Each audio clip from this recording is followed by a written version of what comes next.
J'étais seul chez moi ce soir-là. Il était presque 23 heures, et je lisais dans le salon quand un bruit léger attira mon attention. Un cliquetis métallique, comme si on touchait à la poignée de ma porte d'entrée. Je me levai, intrigué. La rue était calme, je n'attendais personne. J'approchais doucement. La poignée bougea encore. Lentement, comme si quelqu'un, de l'autre côté, l'attestait. « Qui est là ?» lançai-je. Pas de réponse. Je regardais par le judas.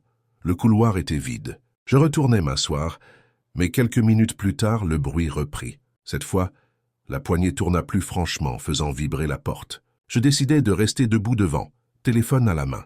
Les minutes passèrent dans un silence tendu. Puis, à minuit pile, la poignée se remit à tourner, toute seule. Pas un bruit de pas, pas d'ombre sous la porte, juste ce mouvement lent et régulier. Un frisson glacé me parcourut. J'appelai la police, mais la communication coupa au bout de 2 secondes. La lampe du couloir clignotait à travers le judas, puis plus rien. Je reculai, mais la poignée se remit à bouger, cette fois violemment, comme si quelqu'un tentait d'entrer de force. Je poussai le verrou, bien que la porte soit déjà fermée à clé. Soudain, tout s'arrêta.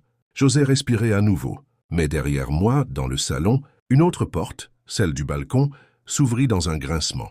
Je fis un pas en arrière, le cœur battant, et sentis un souffle glacé contre ma nuque. Une voix basse murmura « Ce n'est pas la bonne porte !» Je me retournai d'un coup. Personne. Le balcon était vide, la rue déserte, mais la porte restait grande ouverte, alors que je l'avais fermée. Cette nuit-là, je ne dormis pas. Le lendemain, un voisin me demanda si j'avais entendu du bruit. Quand je lui racontai, il me fixa longuement avant de dire « La dernière locataire a disparu après avoir entendu la poignée tourner. Personne ne l'a jamais revue. Depuis, chaque soir à la même heure, je m'assois face à la porte d'entrée. Et quand la poignée bouge toute seule, je reste immobile, en espérant que ce ne soit pas mon tour d'ouvrir.